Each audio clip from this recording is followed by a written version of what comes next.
now for our chief guest.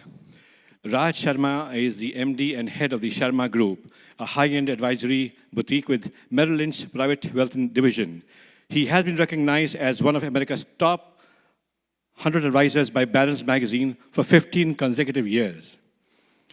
Additionally, Raj was recognized by the Financial Times and Forbes magazine in their top advisor ranking. Locally, Raj serves as a trustee of Emerson College and is the chair of Youth Lead, an innovative youth program organization promoting respectful dialogue, tolerance, and understanding amongst young people. Raj Sharma.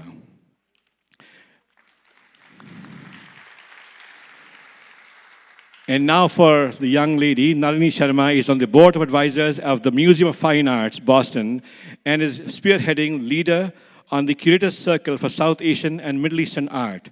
An ardent supporter and patron of the Learnkus Music Festival and World Music Crash Arts, she serves on the board of Mithas. She's a champion of the outdoors and the natural world through her support of various earth and environmental agencies. Please give it up for both Raj and Nalini Sharma, please. Namaste. Good afternoon, everyone. What a great crowd to see this hall full.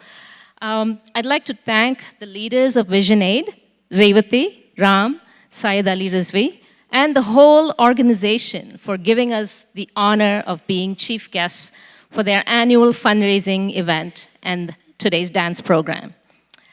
I met Revati and Ram over the years at various local events, but the first time I got to interact with them was actually at an AIF event, a cultivation event, which was highlighting AIF's ABLE program, Ability-Based Livelihood Empowerment Program, which does similar work to what Vision Aid is doing.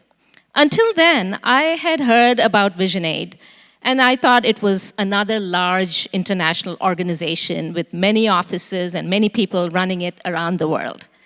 Talking to them, I realized that, in fact, it was a small, homegrown, run hands-on by a dedicated volunteer base, lean, mean, actually very pleasant, not mean at all, tight purse-stringed organization. But the impact and presence that it has is like that of a large organization. That blew me away, and it continues to do so. And that is completely due to the tireless dedication of the team. I found out recently that a dear friend's son had been diagnosed with a serious cancer at age 20. Chemotherapy and drugs cured him, but left him with chemical trauma to his optical and auditory nerves, leaving him totally deaf, blind in one eye, and legally blind in another. This man is a profile in courage. He has not let his debilitating impairment destroy his spirit or his ability. He taught himself his favorite subjects, and through technology and internet-based courses, he has taken on writing children's books. He gives talks around the world. And all of this has been possible purely due to adaptive and assistive technologies, very similar to what Vision Aid provides. Technology has the ability to transform the way people do things, particularly for people who have physical challenges such as blindness. And such technology is not readily available to the economically disadvantaged population. This is where Vision Aid steps in. They provide early interventions, community outreach, vision screening, equipment, rehab, and much more. There's another story of Aditi Shah. You know, we get weekly updates on what Vision Aid's been doing, and I always enjoy reading all of them because you just hear all these inspirational stories.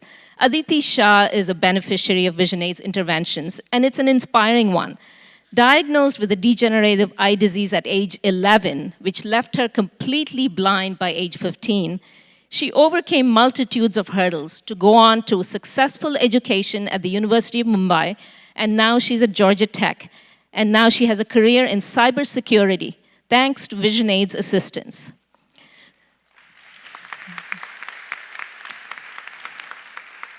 So we can see the impact that the small, homegrown little engine that could is having on disrupting the disadvantages of vision impairment in the underserved population in India. It is huge, and we want to make it even more huge. There is a quote out there that says, "Being blind is bad. Having sight but no vision, that's the worst thing." So please step up. If your hearts and minds are open today to this issue, please also open up your wallets and help VisionAid achieve greater goals. Thank you. Namaste.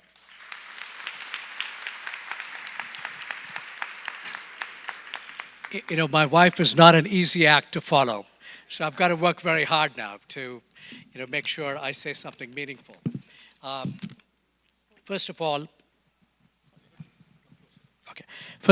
I was saying my wife is a tough act to follow, so I'm grateful for her for all the great comments you made. First of all, I want to thank the founders of VisionAid and this dynamic man here, Syed Ali Rizvi, for really spearheading this organization. And one thing which I'm always impressed by is the board of directors of VisionAid is not about sitting in an ivory tower pontificating about strategy. They actually do the work on the ground. Each board member has a specific responsibility of a program or a geographical area, and that's something very, very unique. And everybody does it with an altruistic spirit from the goodness of their hearts.